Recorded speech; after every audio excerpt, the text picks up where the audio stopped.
Olá, professores, bem-vindos ao nosso sexto vídeo.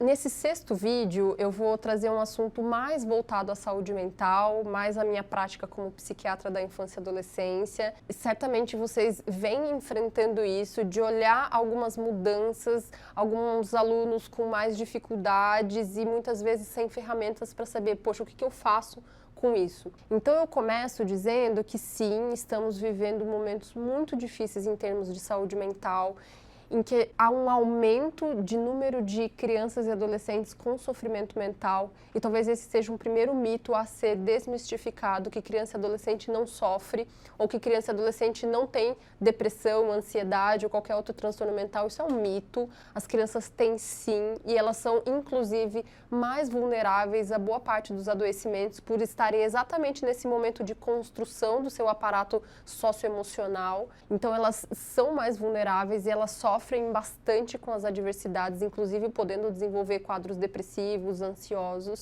E, inclusive, boa parte de todos os quadros de adoecimento mental que a gente vê na vida adulta tiveram o seu começo antes dos 14 anos, antes dos 18 anos.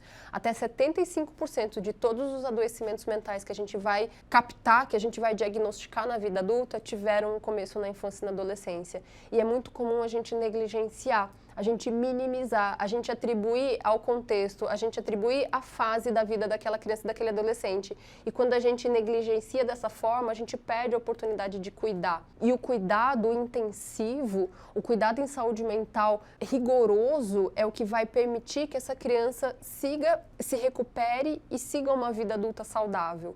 Então é comum a gente receber na clínica, né, nos atendimentos, poxa, mas não é muito cedo para essa criança começar a fazer terapia, não é muito cedo para essa criança começar a usar medicação?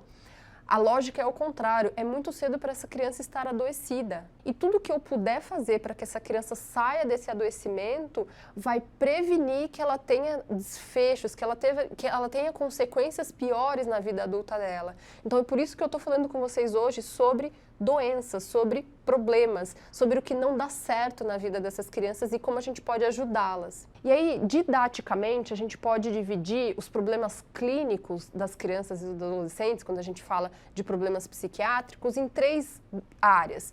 A primeira área são os problemas de natureza emocional, e aqui a gente vai falar principalmente de depressão e ansiedade. Primeiro ponto.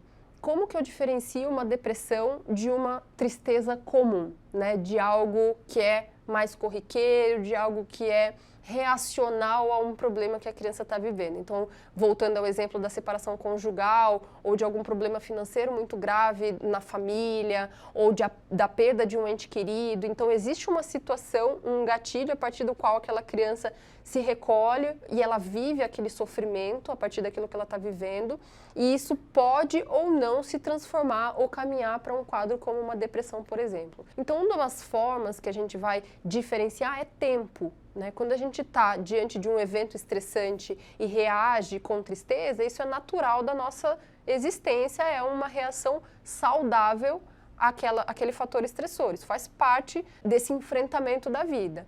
Quando isso passa a persistir, quando passa a ficar muito longo, talvez a gente deva se preocupar. Talvez a gente deva olhar com mais cuidado para essa criança. Olhar o quê, né? O que eu vou observar para saber se é ou não é depressão? É uma mudança de comportamento. Pode ser tanto uma criança que fica mais isolada, mais retraída, mais cabisbaixa, quanto uma criança que fica mais briguenta, mais irritadiça, mais afastada dos colegas. Então, é comum que a depressão na infância se manifeste, por exemplo, com irritabilidade. Então, qualquer mudança de comportamento que você avalia ali na criança em sala de aula já chama a tua atenção. Se essa mudança de comportamento foi muito duradoura, chama a tua atenção também. E uma das formas de observar essas mudanças de comportamento é no próprio rendimento escolar. Isso é um parâmetro importante para a gente. Quando a criança tinha um certo rendimento, um certo nível de aprendizado ou de engajamento, isso tem uma queda muito acentuada e essa queda fica ali ao longo do tempo. E aí é legal a gente ter sempre esse input dos professores. Poxa, esse era um aluno assim, um aluno assado, agora eu não vejo mais isso, ele não está conseguindo se recuperar. Isso é uma forma da gente avaliar. Então, as mudanças de comportamento, a queda do rendimento escolar e que isso comece a persistir por um tempo muito grande é um sinal para a gente ficar atento. Ansiedade. O que é uma ansiedade normal, o que é uma ansiedade patológica? A gente vai usar os mesmos critérios de intensidade, de tempo de duração, de quanto isso impacta no funcionamento geral da criança, seja nas relações com os amigos, seja no funcionamento intelectual, acadêmico.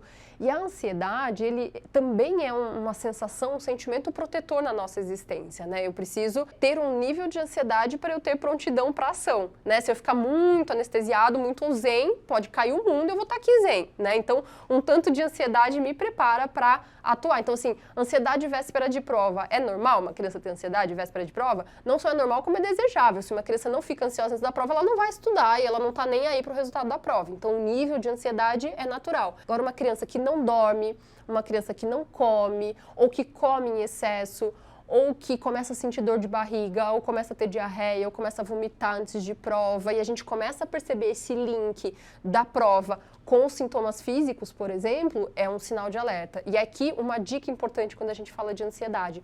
A ansiedade, muitas vezes a depressão, pode se manifestar através de sintomas físicos, somáticos, e quanto mais nova a criança, maior a chance disso se apresentar de uma forma somática. Então, dor de cabeça, dor de barriga, alergias, a criança fica toda pipocada em situações de estresse. Então, tudo que a criança sente fisicamente pode também nos dar uma pista de que aquilo pode ser um sinal de sofrimento emocional.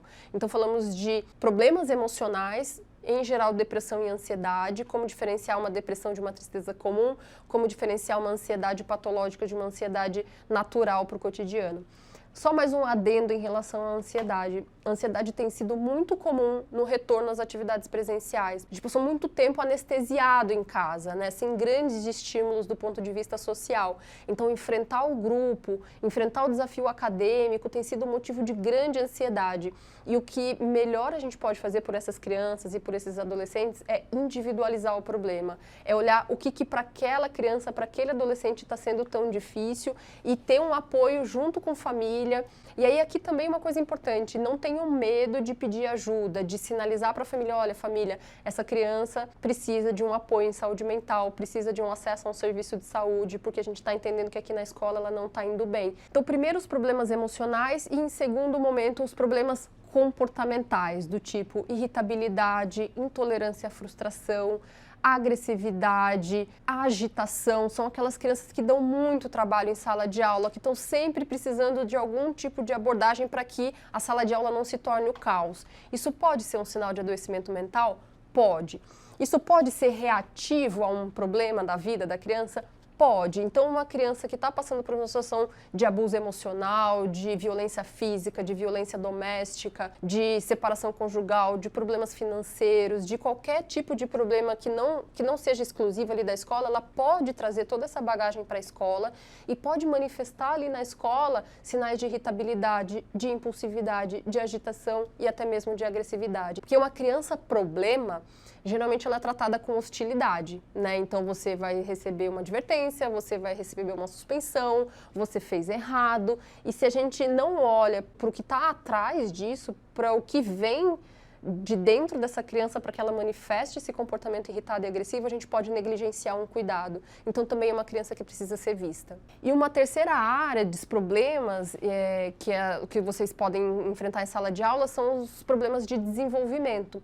São as crianças que já vêm a priori com um atraso de desenvolvimento, seja, por exemplo, uma criança com deficiência intelectual, uma criança do espectro do autismo, que impõe um olhar mais cuidadoso, que impõe um olhar mais individual e que exige do professor algo que é muito difícil, que é adaptar esta criança ao coletivo. Então, eu dei um panorama geral dos problemas emocionais, comportamentais e de desenvolvimento para que vocês tenham noção de que isso vai estar presente na sala de aula, de que muitas vezes é difícil perceber, mas que vocês têm um olhar muito refinado, vocês têm um olhar muito acurado de perceber a diferença, de perceber evolutivamente que aquele aluno destoou dele mesmo e que vocês muitas vezes são o ponto de partida para que essa criança tenha uma rede de apoio, uma rede de cuidado. Então, sinalizem isso, avisem a família, procurem os serviços de saúde para quem vocês consigam encaminhar e direcionar esse cuidado. Então, contem comigo, contem com os profissionais de saúde. Espero ter trazido um pouco de luz aí para vocês olharem para esses problemas das crianças.